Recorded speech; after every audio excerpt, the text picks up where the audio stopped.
안녕하세요. 신인걸 교수입니다. 16장 주당이익 첫 번째 시간입니다. 주당이익 하면은 주당 순이익이라고도 부르는데요. 영어로는 earning per share EPS라고 통상 이야기를 합니다. 이때 이 share 이것은 보통주를 이야기를 합니다. 회사가 보통주하고 우선주를 모두 발행을 한다고 할 때 이 earning 당기 순이익을 보통 주식수로 나눈 거예요. 보통주 1주당 얼마나 보통주주들한테 귀속이 되는지를 보여주는 지표라고 보면 되겠습니다.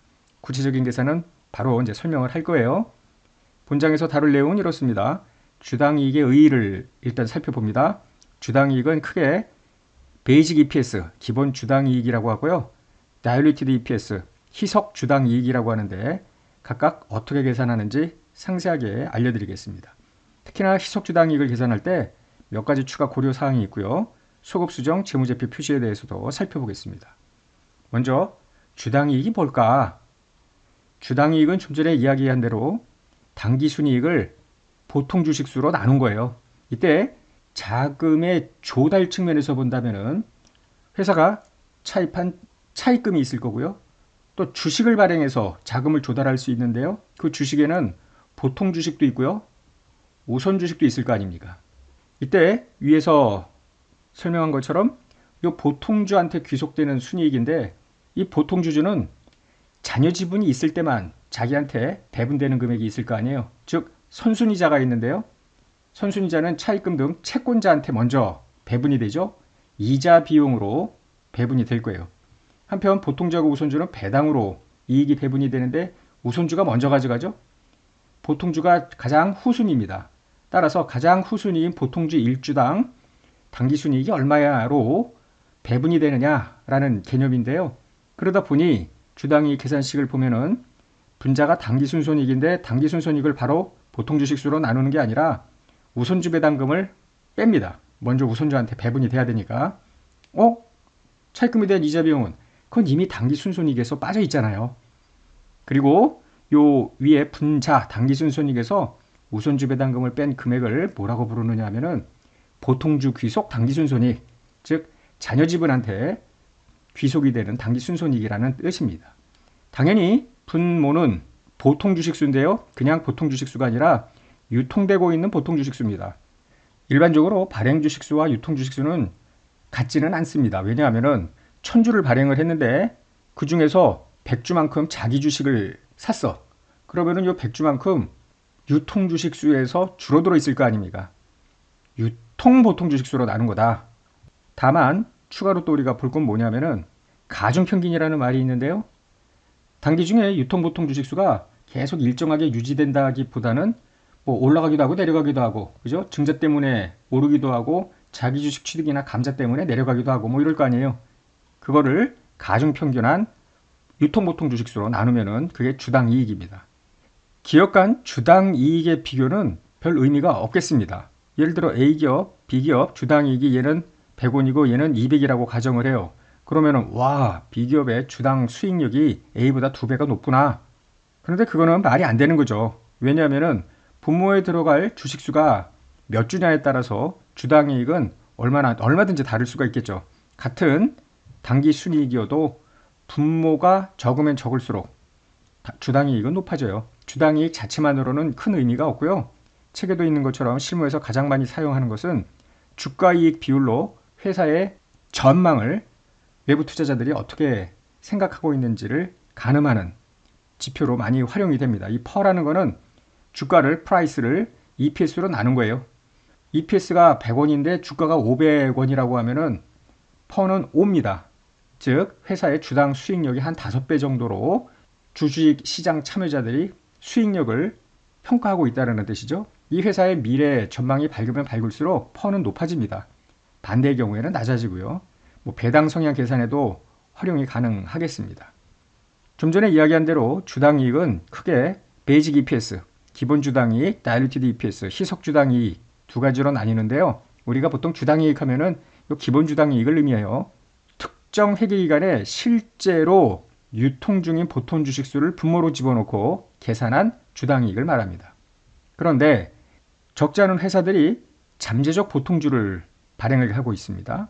전환우선주, 전환사채, 신주인수권 등 보통주로 전환 가능한 금융상품을 회사가 가지고 있을 때 베이직 EPS는 실제로 유통 중인 보통주식수인데요. 잠재적 보통주가 if 만약에 보통주로 전환됐더라면 분모는 확 늘어날 거 아니에요. 그런 전체 EPS는 떨어질 거 아닙니까? 즉 특정 회계기간에 잠재적 보통주가 모두 보통주로 전환되었다고 가정한 다음에 다시 계산한 주당이익을 희석주당이익이라고 합니다. 기본주당이익이 100원이에요. 상당히 높은 편이라고 가정을 해요. 근데 이 회사는 잠재적 보통주가 꽤 많아. 외부정보 이용자들한테 어떤 정보를 추가로 제공하냐면은 희석주당이익은 얘 잠재적 보통주가 모두 보통주로 바뀌었다면 한 70 정도로 떨어질 수도 있어요. 잘 판단하세요. 이런 어떤 워닝을 주는 메시지라고 보면 되겠습니다. 교재 1132페이지에는 주식회사 카카오의 포괄손익계산서 일부를 보여드리는데요. 우리가 주목할 건 당기순이익 아래에 주당이익입니다. 함께 포괄손익계산서에 표시가 되고요. 주석 34번에 구체적으로 기본주당이익, 희석주당이익이 어떻게 계산되는지 알 수가 있겠습니다. 여기 보면은 기본주당이익 24기가 1174, 희석주당이익은 좀 낮죠? 1138. 따라서 잠재적 보통주가 있다는 뜻이고요. 이것들이 모두 당해년도에 보통주로 바뀌었더라면 if 1138 정도로 주당이익은 떨어졌을 수 있다라는 것을 외부정보 이용자들한테 보여주는 것입니다. 먼저 기본주당이익 계산부터 들어가는데요. 일단 분자입니다. 좀 전에 분자, 넷인컴, 우선주 배당금 이걸 빼는 걸로 이야기를 했었죠. 이때 우선주 배당금 마이너스 하는 것은 정말로 회사가 우선주를 발행했기 때문에 배당을 주는 것뿐만 아니라 우선주 배당으로 볼 수 있는 배분액 또 모두 다 분자에서 뺀다라는 거예요. 그래서 표 1에 6가지 항목들이 요약이 되어 있는데요. 하나씩 보겠습니다. 자, 우선주는 크게 배당과 관련해서 비누적적 우선주, 누적적 우선주 이 두 가지로 나눌 수가 있어요. 비누적적 우선주는 아시다시피 배당 가능 이익이 모자라서 어느 한 해에 배당을 못하면 그 다음 연도에 배당 가능 이익이 많아져도 관연도권을 소급해서 지급하는 게 아니라 그냥 그걸로 끝 이렇게 하는 거죠. 반면에 누적적 우선주는 배당 가능 이익이 부족해서 배당을 못 주더라도 차기 이후에 배당 가능 이익이 많아지면 관연도에 지급하지 못했던 것까지 몰아서 누적하여 다 주는 것을 말합니다. 비누적적 우선주의 경우에는 배당 결의가 된 배당금만 차감합니다. 이때 배당금은 당연히 당기순이익 즉 애프터텍스 금액이니까 세후 배당금이겠죠. 배당 결의가 됐을 때만 마이너스 우선주 배당금입니다. 그러나 누적적 우선주는 배당을 하든 안 하든 무조건 몰아서 나중에 다 주게 되잖아요. 그렇다고 하여 특정 연도에 배당을 안 했어. 다음 연도에 2배를 했어. 그렇다고 그 다음 연도에 2배 우선주 배당금을 분자해서 빼는 건 이상하잖아요. 그래서 배당 결의를 했든 안 했든 상관없이 당해년도에 해당되는 배당금 그것만 빼는 겁니다. 즉 전기 이전 기간과 관련해서 단기에 몰아가지고 지급 또는 결의된 배당금은 빼는 거고요. 해당 연도 배당금만 배당 결의 여부와 관계없이 뺀다. 할증 배당 우선주라는 것이 있는데요. 이 교재 1133페이지 각주 5번을 보면은 이런 말이 나와요. 할증 배당 우선주라는 것은 뭐냐면은 회사가 우선주를 발행을 할 때 시가보다 낮은 금액으로 발행을 해. 그럼 기업은 시가대로 발행을 못하고 한참 할인을 해서 발행을 했잖아요. 거기에 대한 보상으로 초반에 지급해야 될 배당보다 조금 적게 배당하는 기업한테 페이버를 주는 거죠. 반대도 있습니다. 우선주를 발행을 할 때 시가보다 할증해서 발행을 합니다. 그러면은 주주 입장에서 우선주주가 이제 투자자 입장에서는 돈을 너무 많이 들이민 거 아니에요. 그거에 대한 보상으로 배당을 초반에 더 해주는 뭐 이런 것들이 할증 배당 우선주인데요. 이때 이제 할인 발행 차금은 시가보다 낮게 발행을 한 거예요. 예를 들어 이런 거죠. 우선주를 발행을 하는데 우선주는 액면이 예를 들어 1000이야. 그런데 현금은 900만 들어왔어. 그럼 이 100만큼이 바로 여기서 이야기한 할인 발행 차금, 마치 사채 할인 발행 차금하고 유사한 뭐 그런 성격인데요.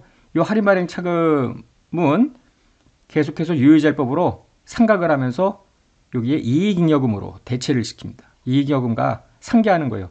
이익여금이 차변이니까 마치 배당을 준 것과 유사하잖아요. 따라서 할인 발행 차금 상각액은 배당 준 것으로 보고 여기 분자의 우선주 배당금에 포함을 시키라는 얘기예요. 반대는 할증 발행 차금 상각액은 할증 발행 차금이 처음에 주식을 발행을 할 때 대변에 나올 거 아니에요.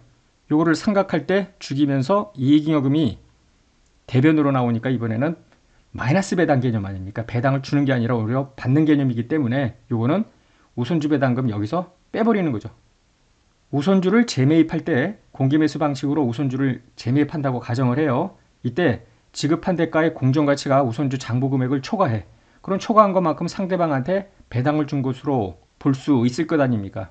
이익 배분의 일부이기 때문에 이 분자 우선주 배당금에 포함해라 이런 겁니다.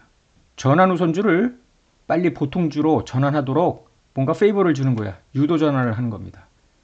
조기 전환을 유도하기 위해서 최초의 전환 조건에 따라 발행될 보통주의 공정가치를 초과해서 뭔가 더 주는 거야. 대가를. 이러면은 그거만큼을 배당으로 보고 분자의 우선주 배당금에 포함을 시켜라 이런 거죠. 상한 우선주가 있는데요. 우리가 9장 금융부채 배울 때 부채로 분류되는 경우도 있었죠. 즉 우선 주주한테 조기 상환권을 부여한 상환 우선주는 부채였습니다. 이때 이제 부채로 분류되는 누적적 상환 우선주에 대한 배당은 이건 부채였기 때문에 마치 이자 비용하고 다를 게 없어요. 근데 이 금융 비용은 이미 당기 순이익에 마이너스가 되어 있을 테니 조정할 금액은 없습니다. 그러나 비누적적 상환 우선주는 배당을 처음부터 상환 우선주 현재 가치 계산할 때 집어넣질 않았죠. 9장에서 다 배웠던 내용입니다. 배당 결의가 된 경우에만 배당으로 보고 우선주 배당금에서 이제 당기 순이익에서 빼는 우선주 배당금에 해당이 된다라고 보면 되죠. 지금 설명했던 내용을 예제 1번 5가지 상황에 접목을 해보겠습니다. 당기 순이익은 200만 원이래요. 각 상황은 독립적이고요. 상황 1번은 우선주는 누적적 우선주래요. 누적적 우선주는 배당 결의에 상관없이 무조건 당해년도 분만 빼는 겁니다. 읽어봤더니 전년도에 지급 못했던 우선주 배당금 20만 원하고 당해년도 우선주 배당금 30만 원을 이번에 함께 지급한대요. 그렇다고 하여 당해년도 우선주 배당금을 50만 원을 빼는 게 아니고 당기분만 빼는 거예요. 분자는 당기순이익에서 우선주 배당금 30만 원만 빼고 계산을 하는 겁니다. 상황 2번 관연도에 할인 발행한 할증 배당 우선주의 할인 발행 차금 중 유효제일법에 의한 당기분 상각액은 10만 원이래요. 즉 할인 발행 차금은 차변이 되고 죽이면서 여기에 이익잉여금으로 차변을 죽여버린 이런 분기를 한 금액이 10만 원이라는 뜻인데요. 이것도 배당에 포함을 시켜야 됩니다. 그래서 전체 배당금은 원래 배당금 50만 원에 이 10만 원까지 포함해서 60만 원이 당기 순이익에서 빠지는 우선주 배당금이 되겠습니다. 상황 3번을 보면 당기의 주당 장부 금액이 500원짜리 우선주 1000주가 있는데요. 공개시장에서 900원에 재매입을 했대요. 그러면은 400이나 더 주고 산 거 아니에요. 그거만큼 마치 주주들한테 배분을 한 걸로 보는 겁니다. 그래서 400원에 1000주 40만 원이 우선주 배당금인 양 빼고 EPS를 계산을 하는 거예요. 이게 보통주기속 당기 순이익입니다. 상황 4번은 우선주 한 주가 보통주 한 주로 전환되는 전환 우선주 1000주가 있는데 조기 전환을 유도하고자 1대1이 아니라 1대1.2야. 그러면 200주를 더 주는 거 아니에요. 근데 그 보통주의 주당 공정가치는 3,000원이랍니다. 200주에 3,000원, 60만 원만큼 이익의 배분이 있는 것으로 봐라. 그래서 분자 보통주기속 당기순이익 계산할 때 마치 우선주 배당금 60만 원을 지급한 것처럼 빼라는 겁니다. 마지막 5번은요. 우선주는 투자자가 상환권을 가지고 있는 누적적 상환 우선주래요. 그러면은 금융부채 아닙니까? 이때 상법상 상환 우선주의 배당금은 30만 원이고 유효제일법에 따른 이자 비용은 42만 원인데 이 42만 원이 이미 당기순이익 계산할 때 금융부채로서 금융비용에서 빠져 있을 거 아니에요. 이미 그죠? 당기순이익에 반영되어 있기 때문에 조정할 금액은 없다. 이번에는 분모 계산입니다. 분자는 좀 전에 끝났고요. 유통 보통 주식수를 가중평균하는데 가중평균하는 방법은 두 가지가 있어요. 결산일이 12월 말일인 회사의 기초 유통 보통 주식수가 100주이고 4월 1일에 20주의 유상증자가 있는 경우에 가중평균하는 방법을 한번 예 1번을 통해서 보여드릴게요. 일단 기초에는 100주고 결국은 120주로 바뀌는데 그럼 100주 더하기 120주 나누기 2. 아이, 말도 안 되는 거죠. 가정평균 아닙니까? 어떻게 하냐면요. 방법 1. 1월 1일 날 100주가 있었죠? 4월 1일 날 20주가 늘어납니다. 그럼 100주는 1년 내내 있었잖아요. 보통 일할로 계산할 수도 있겠으나 우리 책에서는 간략하게 시험 문제도 마찬가지고 월할 계산을 택합니다. 그래서 모든 주식수 변동은 첫날 해당 월 초에 변동되는 것으로 가정해서 시험 문제가 나와요. 자, 그러니까 100주는 1년 내내 있었죠. 12분의 12. 20주는 4월 1일부터니까 12분의 9. 각각 가중치를 곱하여 더하면은 115주가 됩니다. 이렇게 계산할 수도 있고요. 자, 두 번째 방법은 뭐냐면 구간으로 나누는 거예요. 1월 1일부터 석 달 동안은 100주가 있었습니다. 4월 1일에는 20주가 늘어나니까 9달은 120주가 있었습니다. 12개월 중에 석 달, 120주는 12개월 중에 9달 해서 115주. 결과는 같죠? 첫 번째 방법이든 두 번째 방법이든 여러분들이 문제를 풀면서 이제 본인한테 익숙한 방법이 둘 중에 무엇인지 알게 될 거예요. 그거를 택하면 되겠고요. 우리 본서에서는 주로 방법 1에 따라서 설명을 하겠습니다. 교재 1137페이지 표 2에는 보통주의 유통일수 계산을 할 때 시작점, 즉 기산일을 설명하고 있는데요.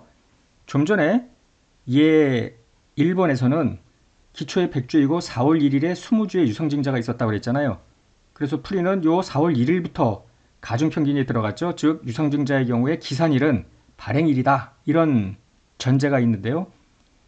표 2를 보면은 IFRS에서 여러 가지 보통주 유통일수 계산의 기산일이 좀 다른 경우를 들고 있는데 이거는 두고두고 본장에서 다시 설명을 할 거예요. 지금 다 외우라는 건 아니고요. 그래서 일단은 여러분들 방금 전에 보았던 유상증자가 바로 요겁니다. 그 증자하는 날 현금을 받을 권리가 회사가 유상증자를 하면서 돈을 받을 거 아니에요.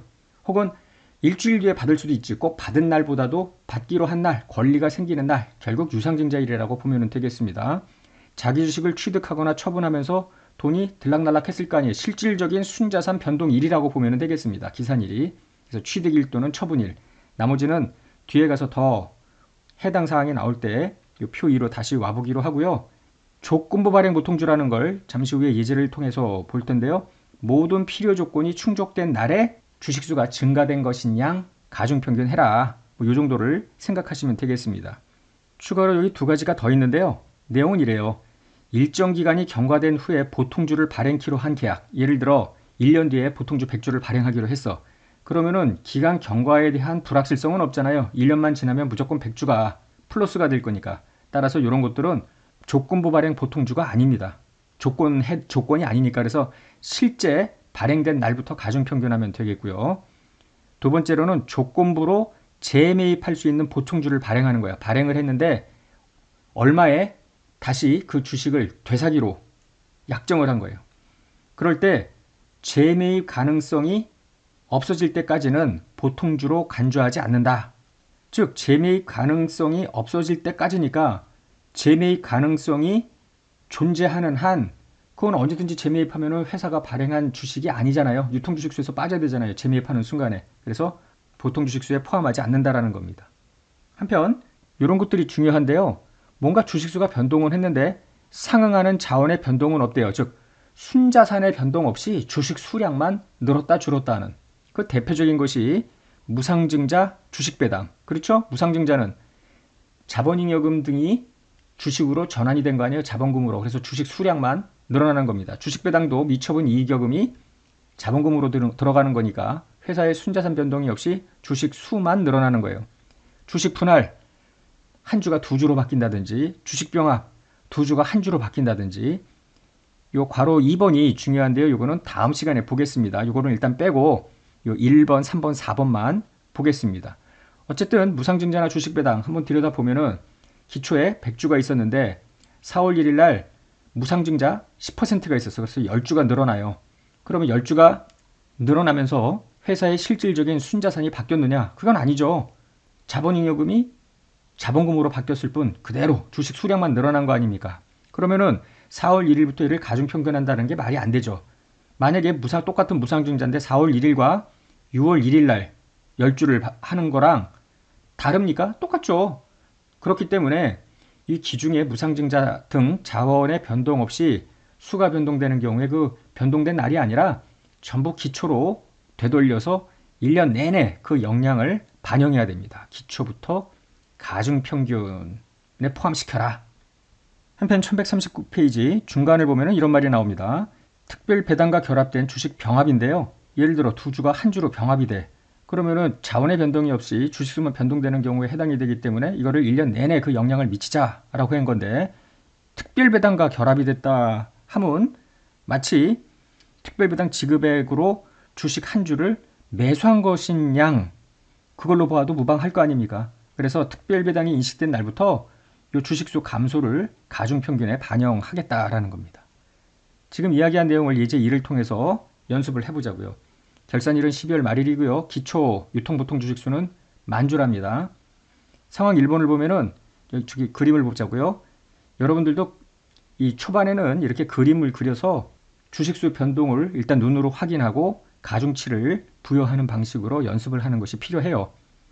4월 1일에 자기 주식 1,000주를 취득했대요. 그렇다는 이야기는 유통주식수에서 빠지는 거죠. 마이너스 1,000주입니다.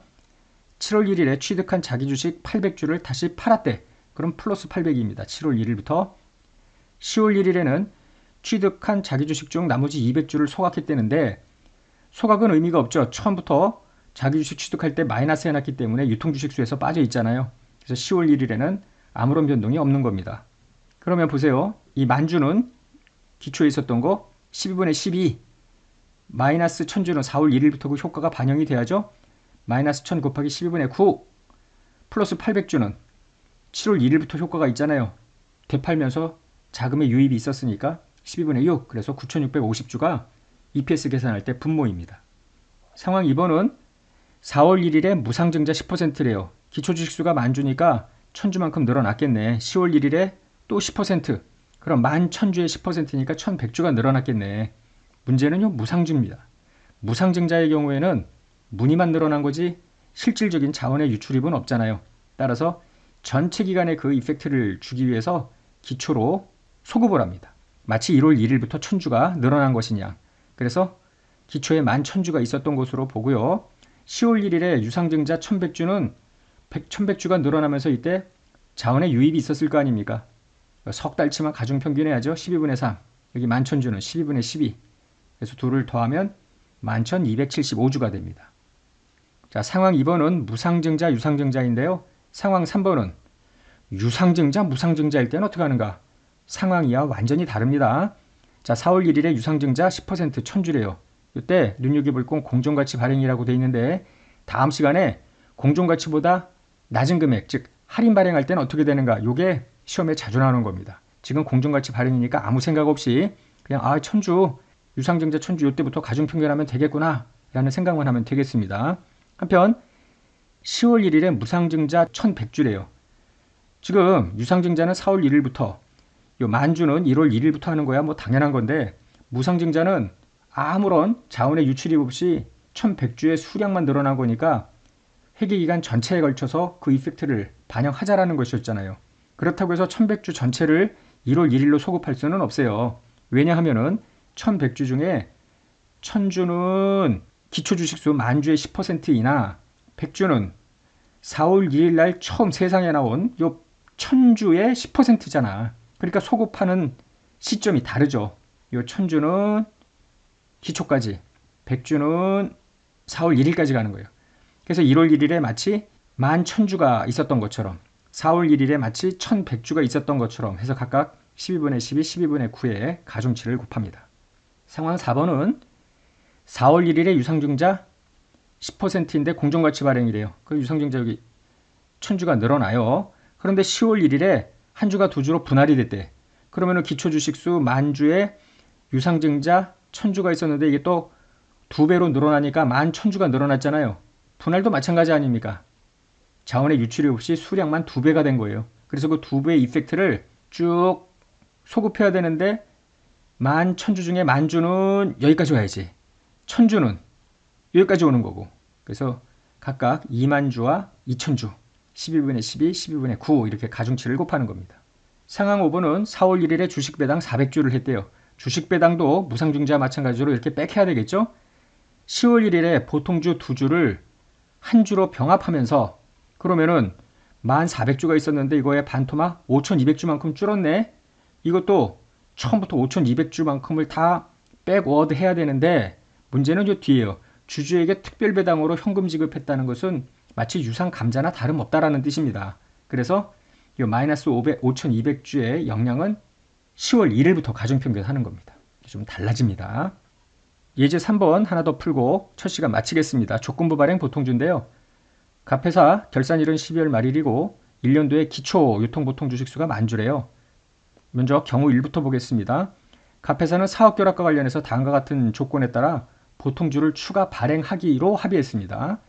영업점 조건인데요. 단기 중에 새로 개설되는 영업전 하나당 보통주 100주를 발행하기로 약정을 했고요. 이익 조건은 당해년도가 1년도인데요.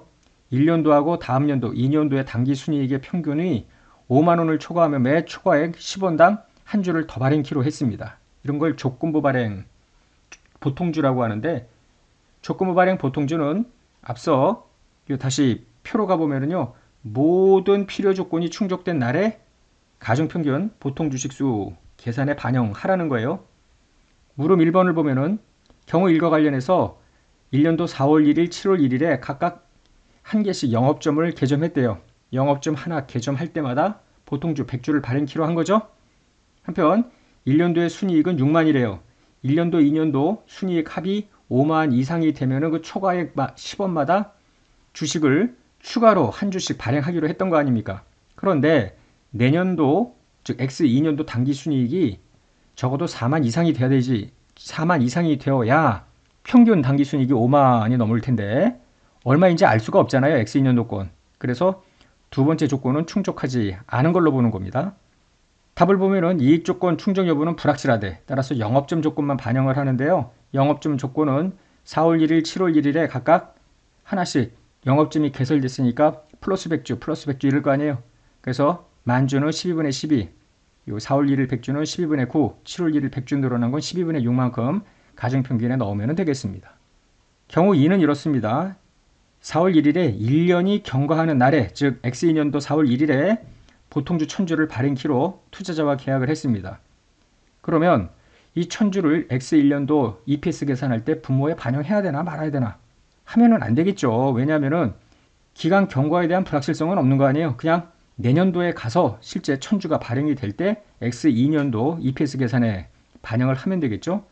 7월 1일은 뭐냐면 보통주 2000주를 발행했는데 1년 이내에 시가의 105%로, 즉 시가보다 높은 금액으로 재매입할 수 있는 조건이 1년 내내 있다라는 거야. 재매입 가능성은 존재한대요. 언제든 재매입하는 것이 전혀 이상한 일이 아니잖아요.